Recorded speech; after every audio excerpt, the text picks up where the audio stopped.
this is how the data looks. So we have text and spam. I hope all those none values we have deleted, it should have gone.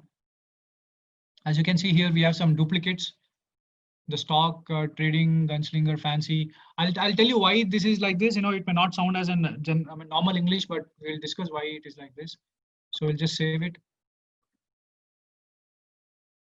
I hope all the errors should have been removed based on the thing what we had.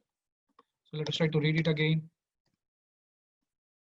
Yeah, so we removed all those null columns. So we don't have any errors here. So this we are checking for duplicates. As you can see, here we had 5730 data sets, out of which some was duplicated, like, there may be some field error, someone copy pasted the same email twice. And after removing all the duplicates, this is what remains, 5695. 5730, 5695. This is before cleaning the data. This is after cleaning the data. That is removing duplicates and null values. Now we'll be using regular expressions and NLTK. NLTK is, natural language processing library. Because we are dealing with general English, we'll be using this library. So let us try to see one data. So we have taken data set out of that, the text column and the first row. Then we can see here subject, natural, irresistible, your corporate identity. It is really hard to collect a company. The market is full of suggestions. So this looks like a general email. But then, in part of data cleaning, we can see this subject is coming for everywhere. You can see here, this subject is coming everywhere. So we should remove that subject, because if you keep subject, then it will be training. it will be garbage, because it is not helping algorithm to decide whether it is spam or not spam. Because we have subject in every email, it is not a value contributor. So we need to remove that. So this is, we are using a string manipulator to remove it. So once you remove that, this is what you get. So subject is removed now, naturally irresistible. You can see here we have subject. Here the subject is removed. And then other thing is, we don't want all these special characters, percentage, because they don't help. So what we are doing is we are again using regex. So this is a regex pattern where what it says is anything which is small a to z or big a to z, uppercase, lowercase, or if it is number, only those things should be remained, rest all should be removed. So that is what we are doing here. So we'll remove all the things. Then, we have stemmer. Stemmer means, for example, I am coming and he is coming, he came, he went, or she came. In that, come is important. So any other thing coming, that ing, we don't need those things because they don't help, those extra additions. So we'll be using port stemmer to remove that. Don't worry, we'll go and learn everything individually. I'm just walking you through. Then, we'll just see what is the type. It is pandas core. This is just for, for debugging. Then creating a bag of words model. So now, we have the words. What we are doing here is, after the regex, we'll be converting, if there are any capital words, because for computers, it is case sensitive. The uppercase letters have different ASCII value, lowercase have different ASCII value. So we convert everything to lower. And then we split it. We split it because we break down this entire sentence into words. That is what we are doing in splitting. And then we apply stemming. After applying stemming, we try to create, now the feature engineering, we are in the part of feature engineering. So now we don't know what are the words which will contribute to a spam email, to a good email. So that is what we're trying to do here. And because computers are also not good in understanding words, we will try to give numbers to it. So now what we're trying to give in numbers, we'll see in other slide. So just assume that we are converting these sentences into words. From words, we are converting it into vectors. Vectors are nothing but digits, 1, 2, 3, 4, 0. So we'll see, don't worry, we'll see what is this. And then we are training the algorithm fit. As we can see in the first also, fit, right? Model.fit is training. So once we train, we are fixing for training. And then in the first example, what we discussed, the data was less. So also we didn't follow the natural process where you need to clean the data, all those things. And then after cleaning data, you need to split the data. so that within your data, you'll use 80% for training and 20% that is regular practice, but you can play with it. This 0.20 means 80 is used for training, 20 is used for testing. Now, what is this training and testing is? If you have 100 data sets, 80 you will use it to train, and remaining 20 you will see to test. You'll use it to test whether the algorithm is working fine or not. And then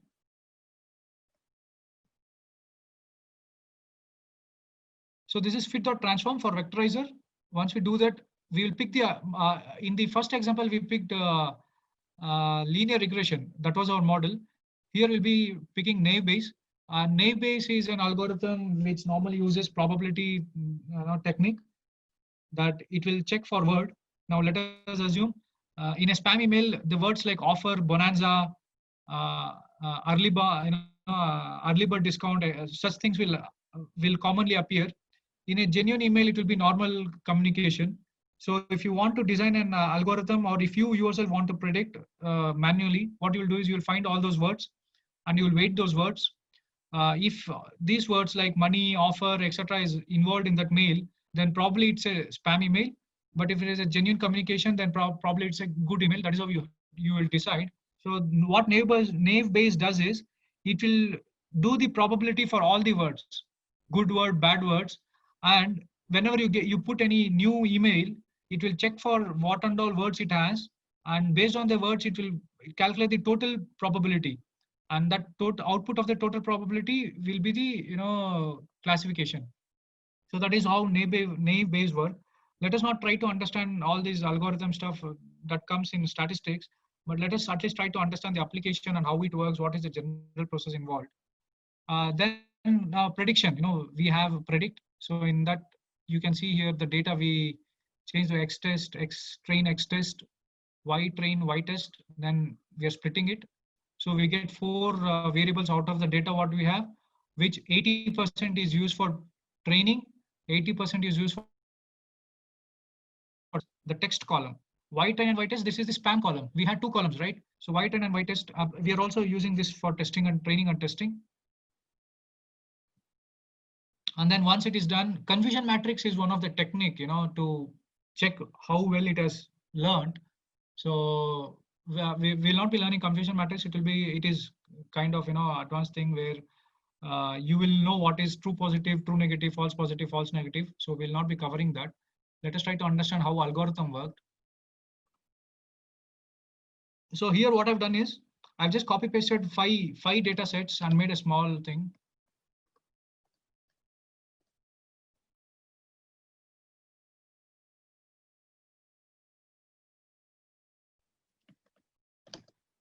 So again, we have text and spam. So here we have only this much data, only 5 data sets. I didn't carry everything because it has 5,000 and change. It will take a lot of time to process. So this is only for understanding. I hope everyone understood duplicates. And then null, you saw that, we were getting one. Yeah. So there is this question from Sai Kumar. So he's asking, what is the use of confusion matrix?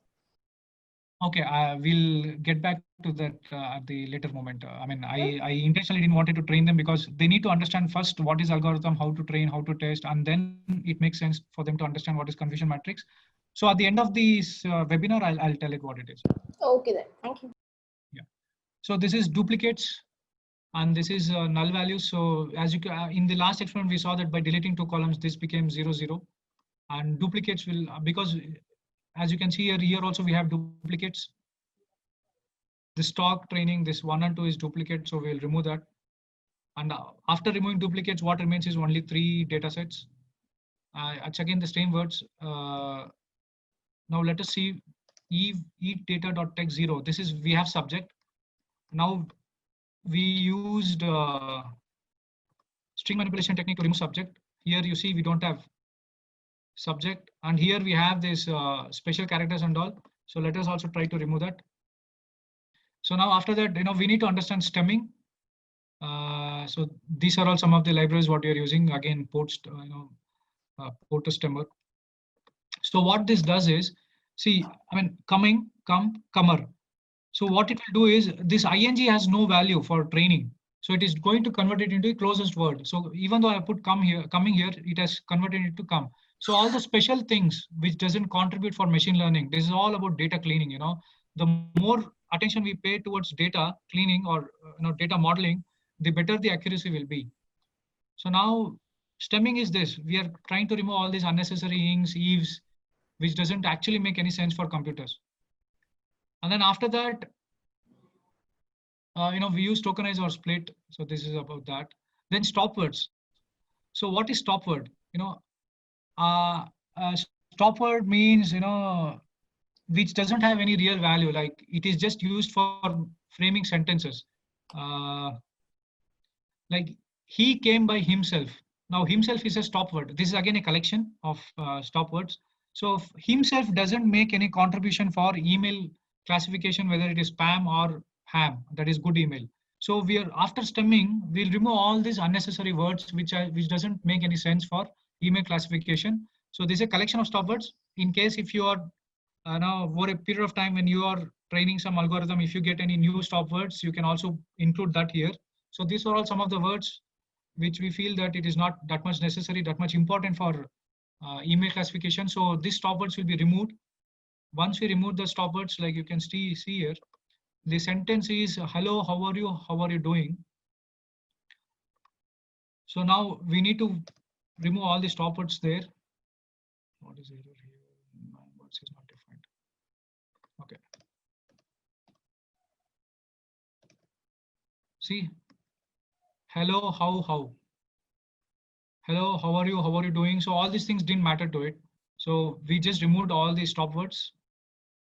And this is just an example, between if you use tokenizer and then split. So demo sentence is using split, words is using tokenizer. Final sentence, that's it. And then, so I hope everyone understood what is stemming, what is stop words. Those are the two techniques what we learned in email classifier, which are very important. Stemming means removing all those unnecessary ings and eves. Stop word means to remove all those less weighted words which doesn't matter to us for the, which doesn't make a prominent contribution to machine learning algorithm. Now after that, this is the major thing, feature engineering. So now what happens here? Normally in machine learning, as you can see in the first algorithm, it was we took the model, we trained it and we tested it.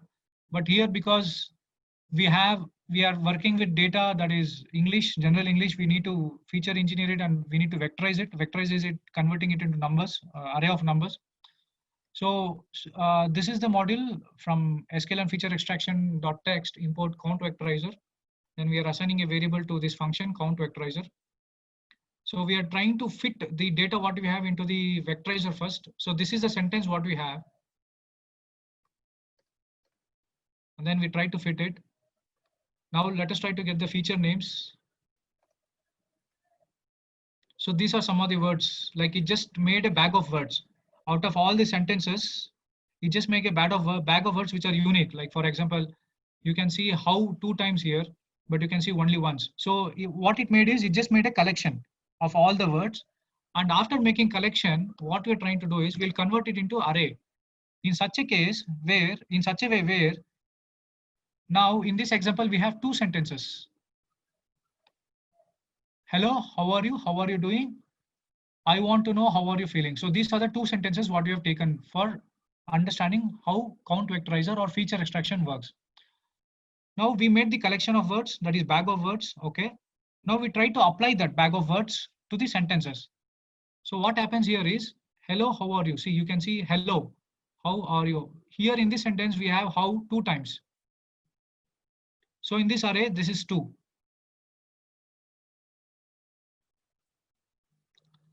Similarly, it will count all the words and then it will plot into this array. How are you? 0. So feeling is 0 times because we don't have feeling in this. So it is 0. So based on that, based on the number of occurrences with respect to the bag of words, it will count it and it will make an array. And if you want to recheck it, this is how you check it. So now let us try to test it. Test yourself. So guys, any doubt here? First, we clean the data. We try to remove all the subjects. We try to remove the special character symbols. Then we converted everything into lowercase. Then we splitted it, and then we did stemming. We removed all those stop words, and then we did count vectorizer. In count vectorizer, what we did was we collected all the words, made a bag of it, and then we tried to evaluate each and every sentence from that bag. If that word's repeated in that sentence, then we change it into arrays based on the count of words. And after that, now the data is ready for training the algorithm. I mean, that is what we did in this. And I'll walk through. Classifier.fit. Here we train the algorithm. So what I've done is I've trained the algorithm and I've used Pickle to dump that. Here, because we are using data cleaning also, we need to dump both the classifier and the vectorizer. Classifier is the model, vectorizer is the feature engineering file. That is a bag of words file. So I just loaded it, downloaded it, dumped it into so and so files, classifier here.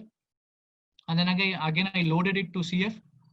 Similarly, I just dumped it into CV. And then again, I loaded it into, sorry, I dumped it into vec file. And from vec file, again, I loaded into VC.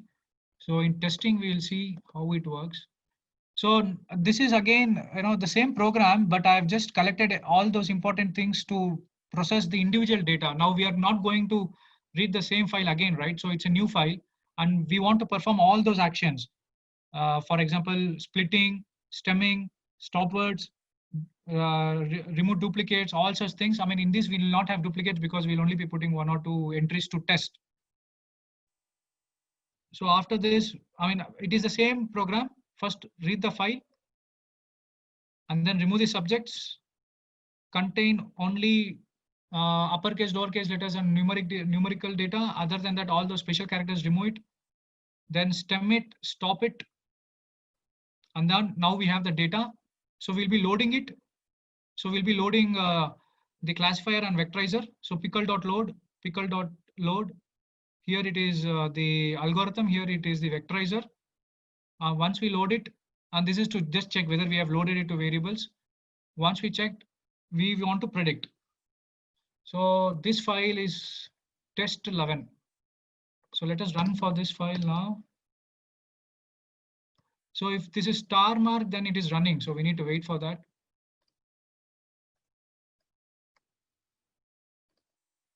So for whatever data we have 1. It means it's a spam email. Now let us go and check this test11 file.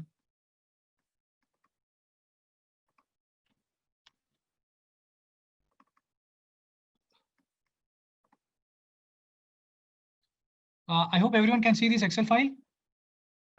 Yes, we can.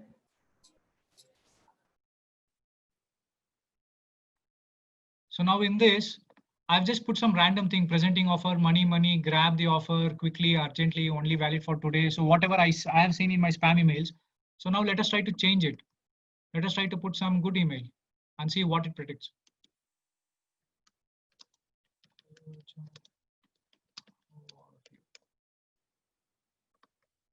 Let us save it. Well, this looks like an genuine email, but we don't know how the algorithm is trained. So let us try to test it. So test.11, we have edited it. I think we have saved it.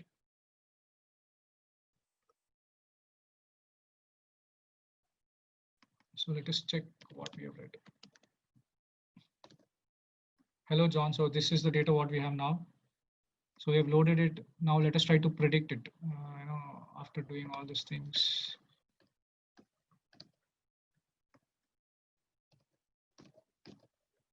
You see, initially it was 1. It means it's a spam email. If it is 0, then it is a good email because it looks like it's a genuine email, right? I mean, this email looks like a genuine email. Hello, John, how are you? Now let us try to put some other words. Important offer, urgent, money is 10,000. Then what else we can put? Can you give me some words for spam email? Guys, you can type it in the chat box.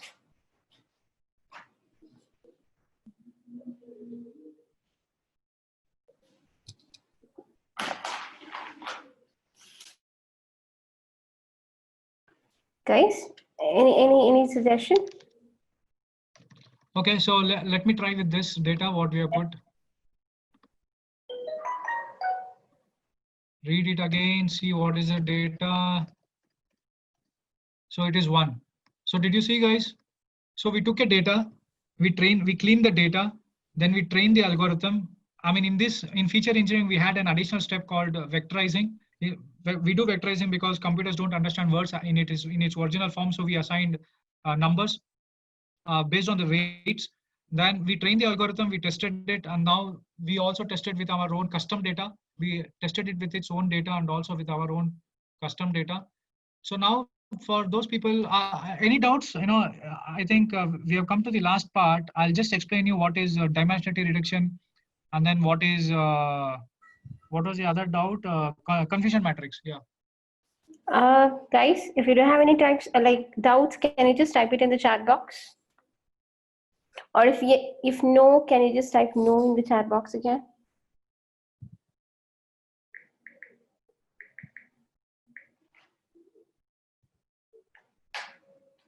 So I guess no question. Okay. So you can actually press it. So so coming to the dimensionality reduction, now in this data set we had